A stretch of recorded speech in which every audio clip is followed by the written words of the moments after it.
What's up, everybody? Welcome back to Off the Record. I'm your host for today, RJ Starcevic, along with I'm going to say my co-host here, Mamba Smith. But obviously, you've been waves this week. You had such an awesome week. I want to start off with that. You made your ARCA Menards Series debut at IRP, man, Indianapolis Raceway Park. I was watching at home. You had a lot of friends and family out of the racetrack. But man, start off just recap it. How was it? Dude, it was awesome. Being able to see Billy Venturini at the track. I haven't seen you in a hot minute either. So it was fun to be there and compete at that level. Like a lot of people, they don't understand, and Billy will be able to attest to this too. They don't understand how hard it is to get to that level. Like to get to that point it takes a lot of effort and from different people, right, to get the money together. And we had AJ Allmendinger was a part of it, so we did a tribute scheme to him. Team Dillon Management brought Young Motorsports involved and Maestros. We had Elliott's Custom Trails and Carts on there. The Tony Elliott Foundation was on there, and Mark Mamba, the Mayor podcast, was on there. So it was cool. And then what I didn't know, RJ, which was super cool, is that Billy was bringing Tom Hesse. So when I saw the rundown, I'm like, okay, like we're gonna be competing against these guys here. And then he added one with Hesse, and I'm like, come on, Billy, I'm trying to get an easy top 10 here, and he adds in another guy. So, but it was cool because I never thought I was gonna run with Tom, so that was cool to do too. Yeah, that's awesome, Billy. Well, you made him earn it this weekend. You drove well. Thanks, man. Yeah, so we talked a little bit at the beginning, and I was like, man, what can you tell me? He's like, dude, I'm old. I'm like, yeah, but come on, like, give me a little. And so we just talked a little bit before and then after. So getting to be at a race with him for a little bit was fun, and the rest of your guys' camp. It's always good to see you guys. RJ, you never know what Billy has going on. That's the thing. It's like one day he called me. He's like, hey, do you want to do like the what do you call it, Billy, with the ghost car when you're on Darkfish. Darkfish, which is a super cool deal where you sit on top of the roof and you just follow the car and keep it in frame. Well, like he just calls like, hey, you want to do that? And I'm like, I could do a couple of them. So like Billy, you never know what Billy's got going on. Yeah, he's got a lot of fast cars out there. Did you race around Tom at all? We at the beginning, I told him I was gonna just let him give him the old blow by, and so he blew my doors off on lap 1 because I didn't miss a shift, but I had a bad start, and then I was able to run him back down. I think you guys had some issues on that thing at the end, Billy, or I don't know what happened. Right at the very end, yeah, he had an issue right there on the 55, I think, with about 40 to go, and the thing kind of had a problem where we corded a tire, and I don't know if he hit someone or what, but the toe got knocked out right there, and it went to hell in the last 30, 40 laps. I was so dead. Coleman Presley was like, he's like, man, the 55's coming back to you. I'm like, yeah, no shit, I'm coming back too. Like, I'm dying in this thing. And he's like, no, seriously. Like, so we were getting so much. I'm like, well, let's mess around and find out. And it was cool to at least, run with him there for a minute. But IRP is just really cool. I love that place. Yeah, I've always enjoyed that racetrack. It's a cool track and kind of uniquely shaped too. So makes for good racing.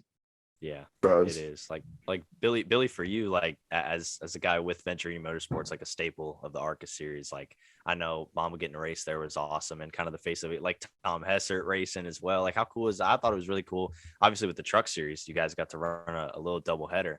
I thought it was really cool seeing the racing back at IRP once again. That was awesome. I love being there, and we've been fortunate enough with the series to race there most years. We did take the COVID years off, so we didn't go there in 20 and 21, but now we're back in 22. But we went there, I think, pretty much most years from about 2016 on, minus those 2 years. Billy, I do want to ask you is like, so you've seen so many guys and girls come through, right? Like you guys have been a staple and a cornerstone for the series and for really almost every manufacturer at one time or another to develop their drivers. What is it about when you get like a Chandler Smith, a Christian Eckes, you've had Selfie a part of your deal, Brendan Poole was a part of it, Kyle Benjamin, like those guys it just seems like they just click and they get it and it gets going really. What's it about those type of drivers? There's no substitute for talent. At the end of the day, the most important part of the equation is still the race car driver. We know that, we appreciate that, and our job is to make sure they understand what they need to be prepared to go out and have success. I think that's something we've done a good job with, is off-track preparation with our drivers. We've been with Toyota pretty much the whole time, but our drivers end up in every manufacturer down the road eventually. Our first initial, I guess, grade A prospect would have been Logano back in That's right. in 08. Yeah. That feels like it forever ago. He was so young, and now he's not. He's how on Penske. Yeah, like that is, and that's when like that at that point everybody was super young. I mean, Ricky Stenhouse had just came through, right? So that really puts that in perspective. It's got Joey raced with Stenhouse. We won Rockingham. I know Stenhouse was driving for Roush at the time, and then we raced with him with some other kids throughout the year. But yeah, I mean, Stenhouse was an ARCA guy at that point. Justin Elgar was a young kid at that point. I mean, you're talking these guys, they were teenagers, and now they're old men by racing standards.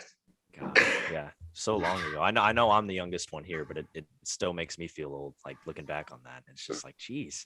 Billy, so RJ came up for the 600, and he did some work for TobyChristieCom and for us. And we were getting his flight, right? I didn't think about it, like get the flight, whatever. Well, it got flagged because he's only 17 and it wasn't his family's name. It wasn't like a parent buying the flight. Me and my business partner were like, what is going on? Oh yeah, he's only a kid. Like, we were just in Pocono, and we always stay at the casino right near Scranton. Yep. And we have to send all the kids to a different hotel because they're not even allowed in there. They used to be able to stay there, just couldn't go on the casino floor. Now they're not even allowed in the hotel. So we have to put all our drivers, because only one of the drivers I had there was over 21. Right. So funny. Yeah, one month until I'm legally allowed in the media center. So we're almost there. Been sneaking them in the back door. Yeah, but I'm not really sure what 18 even does, man. I guess you can vote, but you still can't get a rental car. You can't go into a casino, can't have a drink. I mean, you can't do any of the stuff that's honestly worth doing. Just the media center. They don't even let you in the media center at 18, huh? No, I mean, they yelled at Toby for that because he tried. I've been in there. It's not. Well, actually, their food's decent. I'll be honest, they eat pretty well in there. I made it in for Daytona. When you're hungry and there's some food, that is a good spot. It doesn't suck up when you do that. So speaking of you guys, Billy, I feel like you guys always have good food over at you when you guys are at the racetrack. I feel you guys always chef it up yourself most of the time, don't you? We did up until I mentioned before, up until COVID. Then we started doing box lunches, and we just kept it because it's just easier. It's a little more expensive to do the box lunches everywhere we go, but it's for our short program that we now have on the road. Like, we're not there very long. Like in the ARCA stuff, we only probably spend 5-6 nights or races in which we spend a night on the road. Everything else, we fly out in the morning and we race that night. We're on a little stretch where we do a little bit of that right now. We headed to Pocono, Lucas Oil, and Michigan. We all spend a night, but then we go right back to it at Watkins Glen. Fly out that morning, race at 6 o'clock, home that night. That's how most of the short tracks are during the year. So most stuff we don't even. So the idea of bringing a whole tent, setting up food, doing that whole bit, it's too much for one meal. Yeah, and you guys don't have enough time. I mean, everyone's working so hard the whole time, like to stop and really like get that. It's almost like not possible anyway.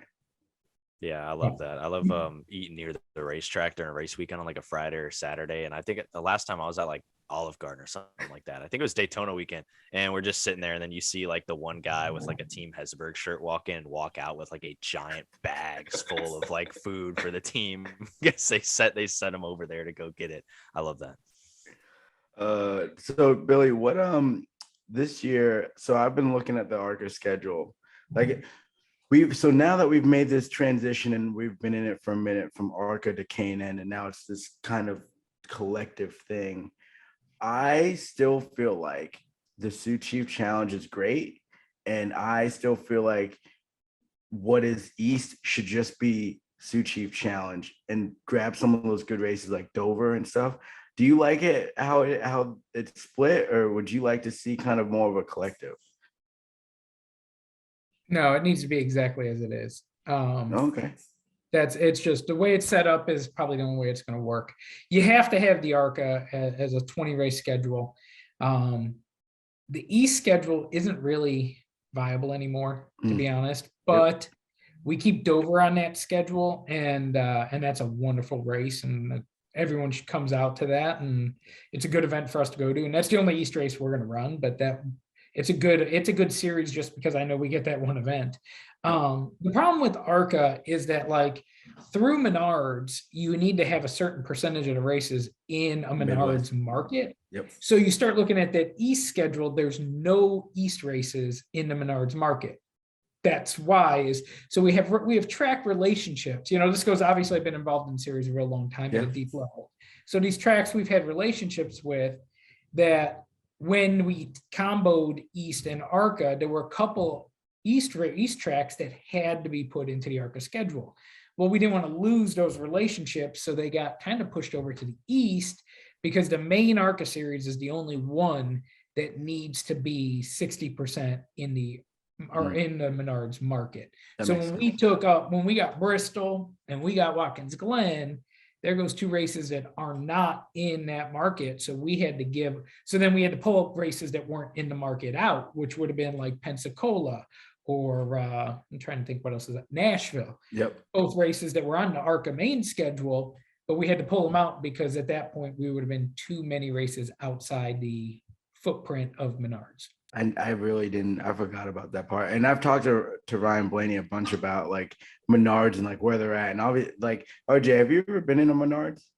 I have once in Chicago. How'd you feel when you walked into that place?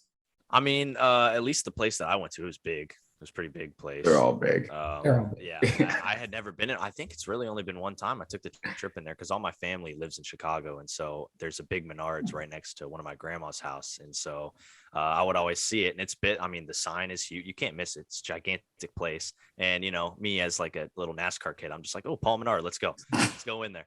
And so we all go in, and they had I think they had some stuff up there, like racing stuff in the store, and there was a track nowhere near where we were. I mean, besides the Speedway in Joliet, that was about 40 minutes from where we were. Right. But yeah, it was a big place. That's really all I remember, because I was pretty little. That's really.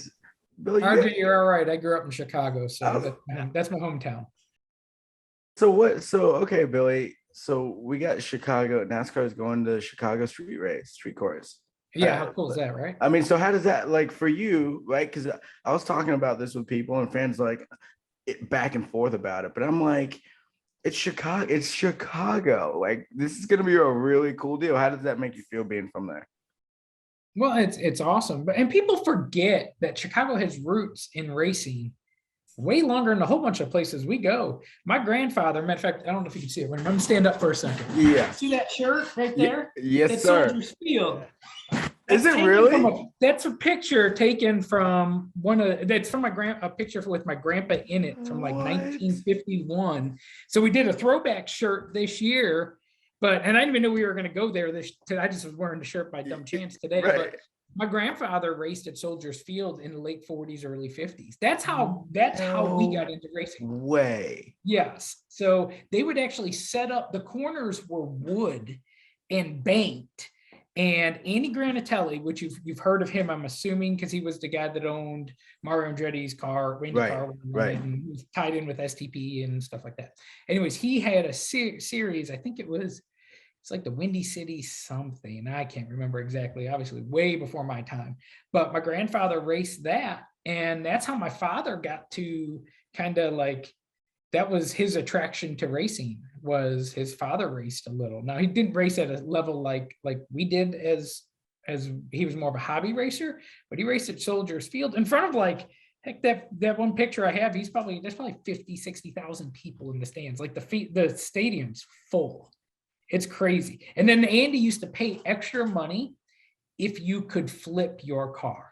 So it'd be certain guys that their skill was to roll the car. So it's like paid like $25 to roll the car. Well, they'd actually have it so that if they could roll the car and not really hurt it. Right. So they'd go out and try to roll it 2 or 3 times in a night. They'd make $75 back then. That was as much as that was like winning the race. So there were guys that did this, that my grandfather, I remember him telling me, like there was a certain art to it that on how to roll the car and not hurt it. RJ, you're gonna have to, when we get there, we're gonna have to interview Billy and get all those little nuggets out of there, because I don't think anyone would have known that. I had no idea. That's the Chicago. Awesome. Yeah, I mean, you got Freddie Lorenz in from Chicago. You got Tiger Tom, Stone. Yep. Those are gonna be your 2 biggest ones. But then you start looking at the footprint, because Rockford Speedway, which is a suburb of Chicago, and that's my father's home track. You start looking at who comes from there. That's where Joe Scher and Joe Scher Jr. comes from. That's where Chad Knaus comes from, because his dad, John Knaus, raced there with my uncle. That's where John Darby and a whole bunch of the officials. That's where, who was it? Tom Derry, who used to head NASCAR at one point. He was from there. I mean, like, there's a big footprint that comes right from there. Matt Kenseth is from that area. Like, that area right there at that northwest Chicago and to Wisconsin, big racing area. You just wouldn't think it, because it was weird. Like, as a kid, people always kind of thought it was odd that I was racing, because I grew up in the city, but there were a lot of routes. You just had to get out of just the norm, baseball, football stuff there, which I'm still a stick and ball fan too. Yeah, exactly. That's awesome, man. We'll be back to talk some more Chicago and ARCA here on Off the Record. We're back here on Off the Record. As you guys know, we got Billy Venturini here, and I want to ask the big old Venturini thing, flying the V. We want to know how that all gets started, man. Well, that's actually to be credited to my wife. That was her idea. So it's a spin-off of the Cubs, the W, like the Chicago stuff, the flying the W. And if you look, it's done in the same colors. It's got the white, which is the plain. They always do it with the W, but we do it with the V. Mm-hmm. And we were at a Cubs game, and it just stuck. And she's like, she's kind of a brand person, so she likes that stuff, and she ran with it, and it took well. And then the drivers got into it when we put the flag in there. Then either the drivers or someone on the team wants to wave that thing. So it's a little bit of sense of pride at that point. So yeah, definitely flying the V. It's a spin off the Cubs flying the W, but it's the same thing, comes from the same place. I love it's culture, man. Like, that's super, and it reaches back to where you guys are from. And I think that's super cool. I love seeing it. And then the hashtag goes off every time you guys win a race. It's like everyone's talking about it. Yeah, I love that. I love when a team has like a tradition and things like that, especially when someone wins a race. Like, you've seen driver traditions when a driver wins a race, whether it's doing a backflip off the car, smashing a watermelon on the ground, smashing a piñata, as we saw at Sonoma. But like, when a team has a tradition like that, I think that's really cool, especially when you have a background of it, right? The Chicago Cubs, and obviously that's a very long tradition that's been going on for a long time. So sick. Speaking of other traditions, your old man, Bill. I think my favorite part is when the driver wins, and you're because the guys are so excited that when they win, right? They probably aren't really thinking about it, and then he comes in with his big bare arms, gives you a hug and a big old smooch. I just think that's the best part. It's funny. So the old drivers, they embrace it. Like, they're looking for it. Like, they're ready for it. But the young kids, they get nervous.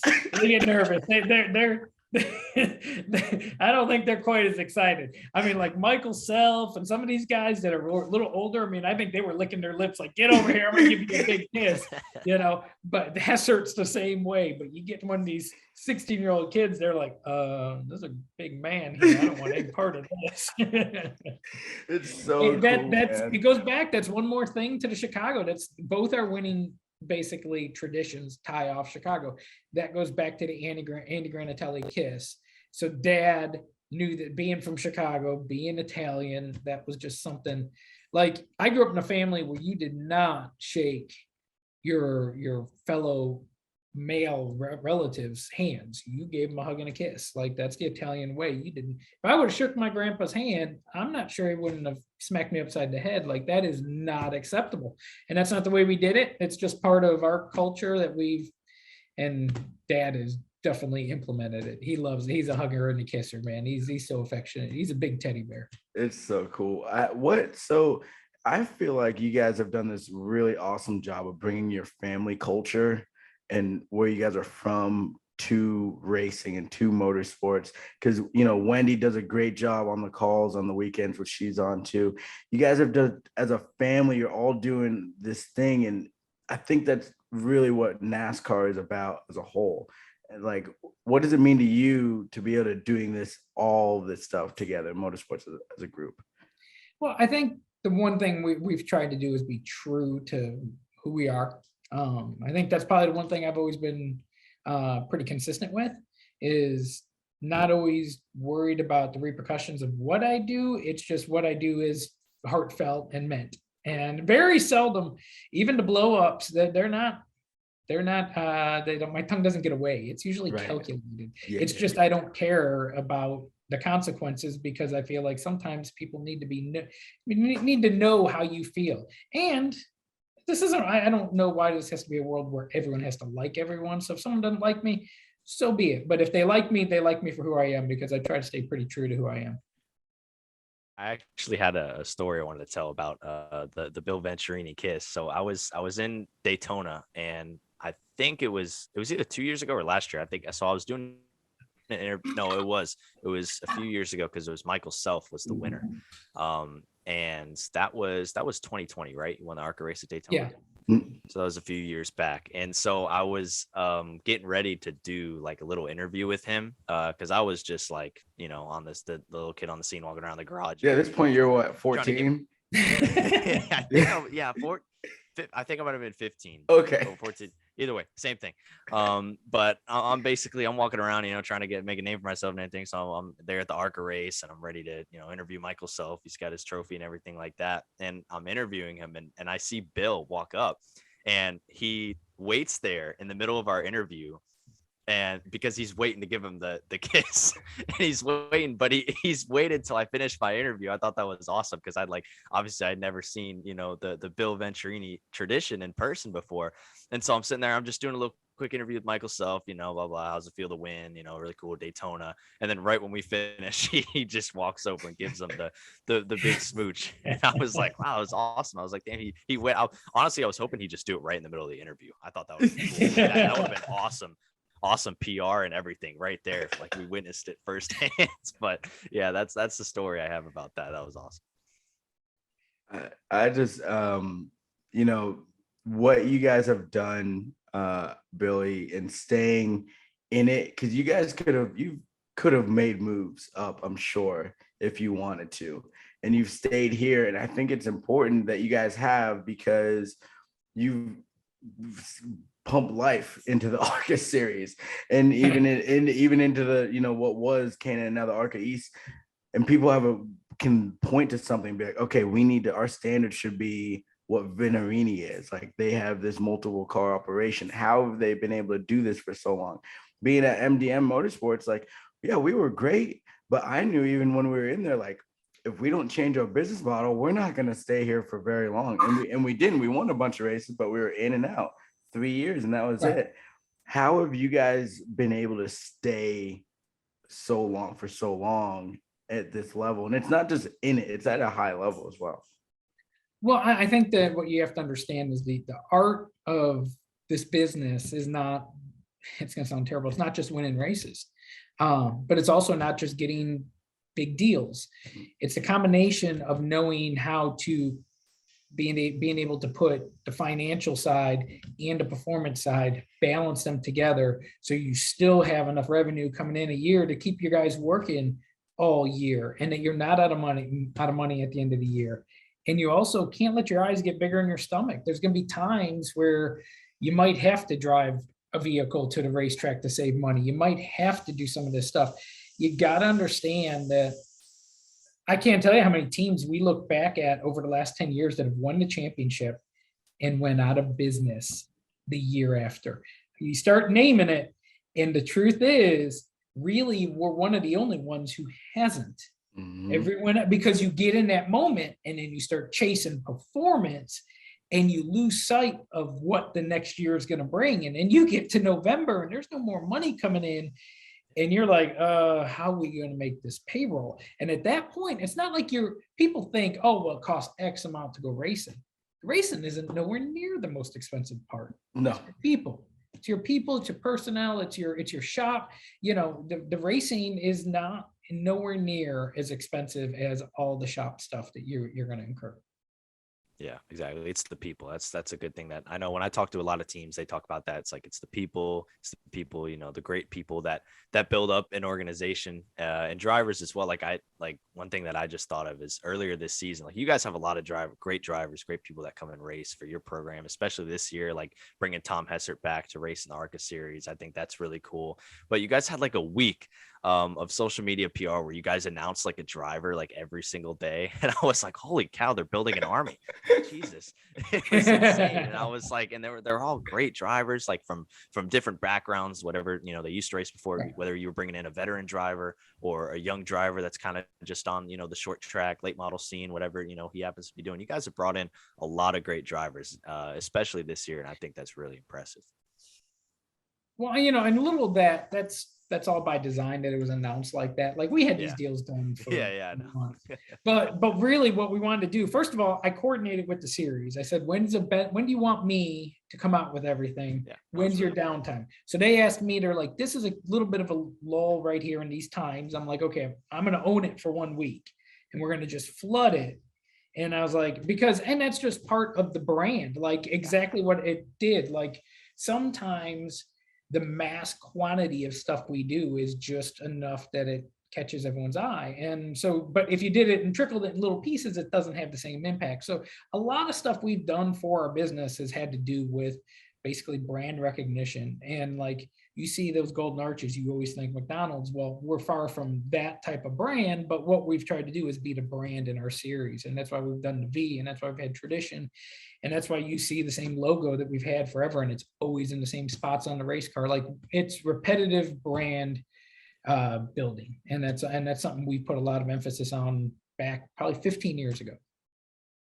And welcome back here on Off the Record. We've been talking a lot of ARCA. We've been talking Chicago, lots of fun things talking about on the show. But we're going to kind of wrap up with talking about the finish of the ARCA season. It's caught us all by surprise. We're already halfway through the season, 9 races to go. We got 11 races down. Billy, I mean, how are you guys looking forward to the rest of the season here? Is there like a part on the schedule you're looking forward to most? There's probably a part of the schedule I'm looking to the least. We've got this miserable little stretch coming up. Like we go to Watkins Glen on a Friday, race Springfield on Sunday.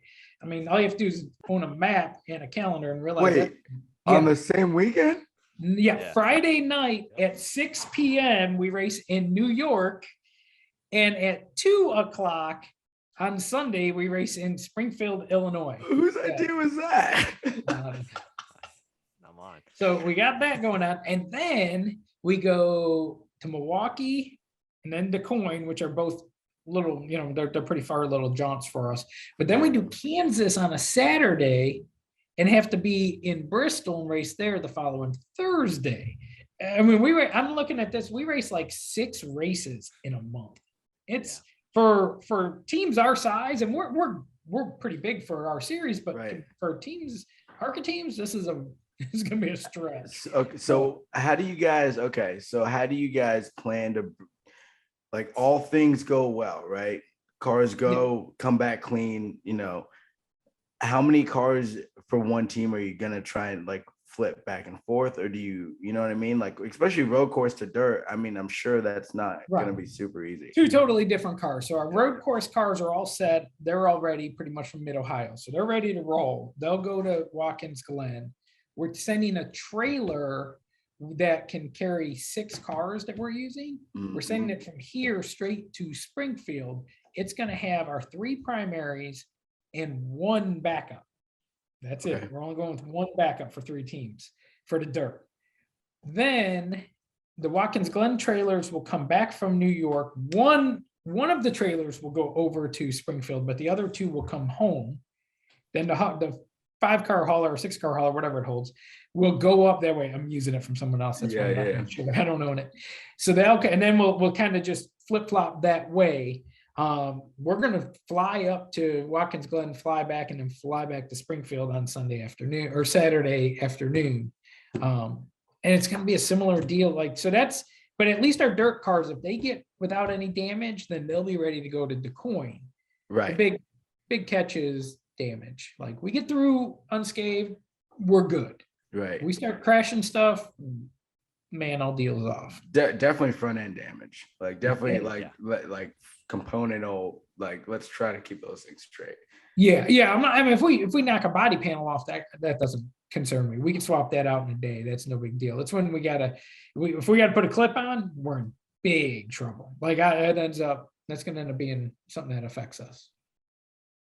I'm sure that's the thing that's on all the teams' mind. Like I know when I was talking to Tommy Joe Martins about Xfinity, when they'd have like 11 weeks in a row stretches, or when the Truck Series, I think they just had like a 8-week in a row stretch in the middle of the season. Like all the teams are sitting there thinking about, okay, like, yeah, we're racing this week, but we need to, pace ourselves a little bit to make it to next week or the week after that. So is that kind of like in the minds of all the guys at the team? Like, all right, we got a stretch here where, like you said, we're racing 6 races in a month here. We got to, we're going to go for it. But the only problem is, yes, it's on every guy on the team's mind, except the race car drivers who don't work in the shop with us. So as far as they're concerned, they're going to drop the green flag, in their mind for that stuff totally turns off.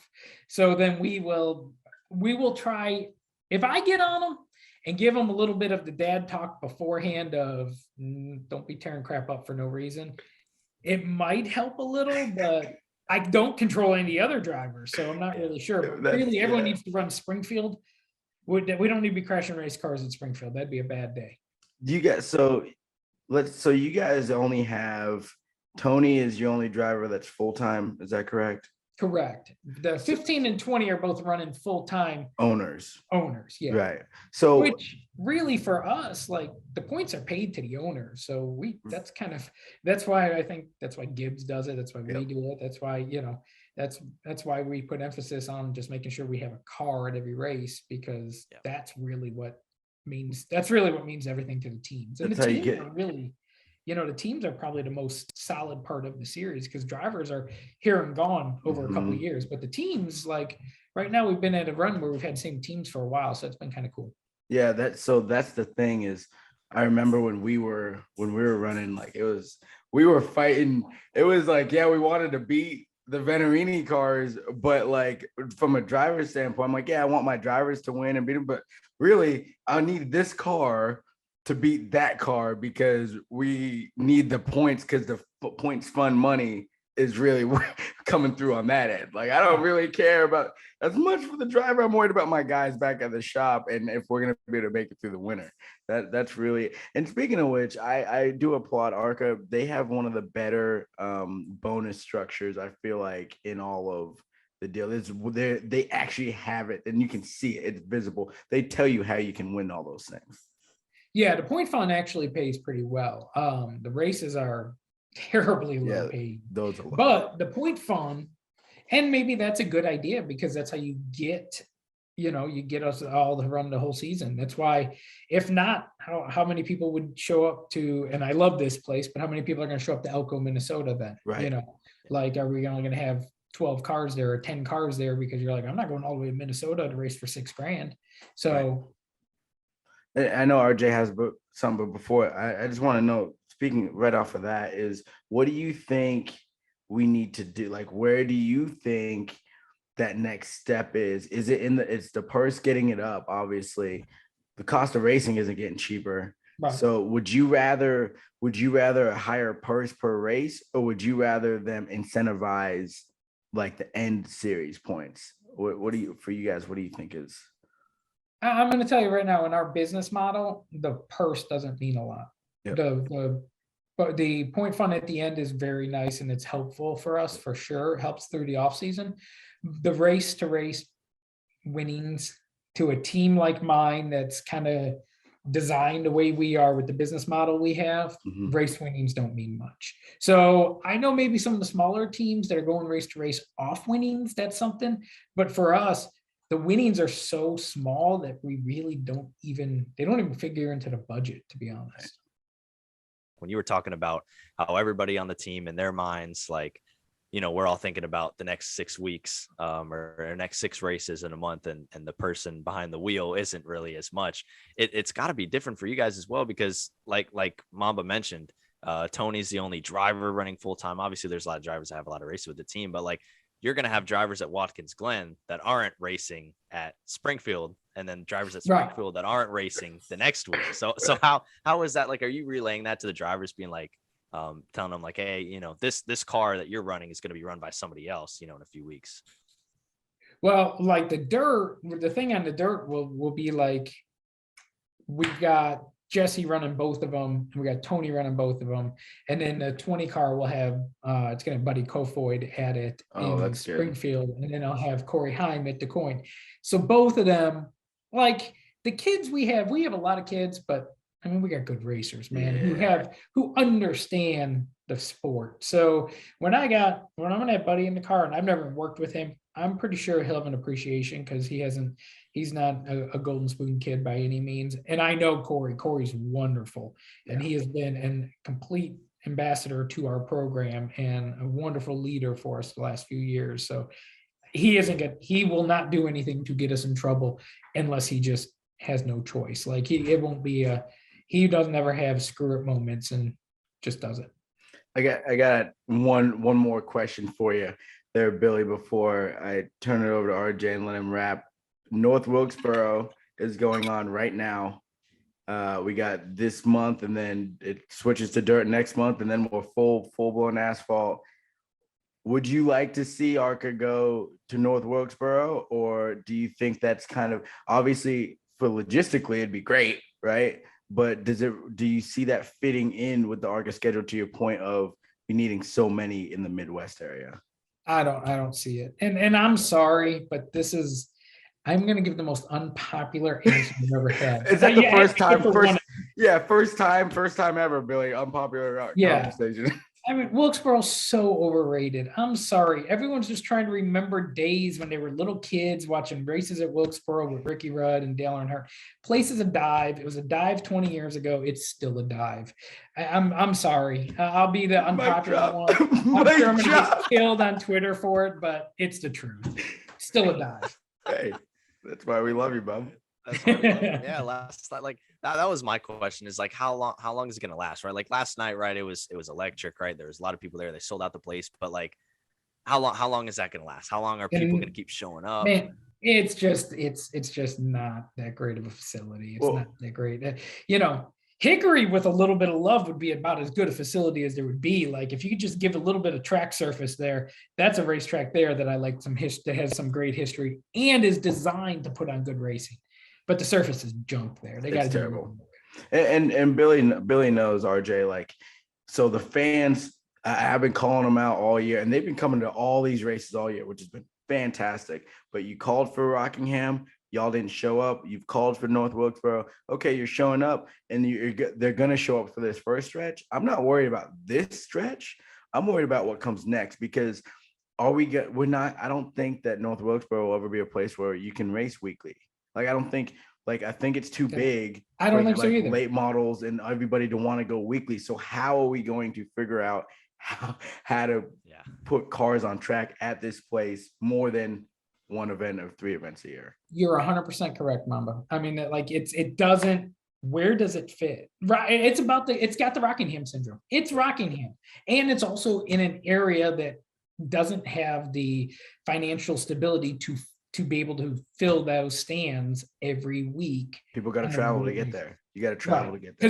Because locally there's not enough there, just like Rockingham. You know, it's just like there wasn't enough there and it's just, I feel like, and because Rockingham is an awesome racetrack. It is one of the coolest racetracks I've ever been to. But it's just the whole deal. Where does it fit? And it just the fans didn't come enough. Yep. So we'll see. All right, fans. You heard it from Billy. If you want North Wilkesboro, y'all better keep showing out. And wait, I'm here for it. I'm here for it. And if that means that we bring ARCA and everything else to it, like, let's go. But I need to make sure them butts are in the seats. RJ, exactly. All you big dog, you bring us home. Yeah. Keep bringing them to the track. I mean, we want to see it. We want to see these tracks revived. We want to see them brought back, but there's a lot of things that go into it, man. So as always, thank you so much, Mamba, for joining me here on Off the Record. And of course, to Billy Venturini, talked a lot of amazing stuff here on the show. A lot of amazing stories, stuff that I'm sure we didn't even know. I didn't know for sure. So that was awesome. Thank you so much for joining us this weekend. Michigan this week. You excited? High speeds. Yeah, very. High speeds in Michigan. ARCA this weekend. Yeah, ARCA's running, right? Yeah. Yep. Michigan on Saturday, right? Friday. Yep. Friday or Saturday? Oh, Saturday. All right. Yeah. ARCA this weekend. Make sure to tune in. I'm sure. Yeah. On the big FS. It's big FS1. Yeah, it should be a big FS1 deal. Isn't it fun? Yeah, it might be. I don't know. I'm always there. I don't know what he never sees it. He just sees it on the monitor either way. Yeah. We don't know. But yeah, ARCA this weekend. Awesome. Thanks, Mamba and Billy, for joining us here on Off the Record. We will see you all next week.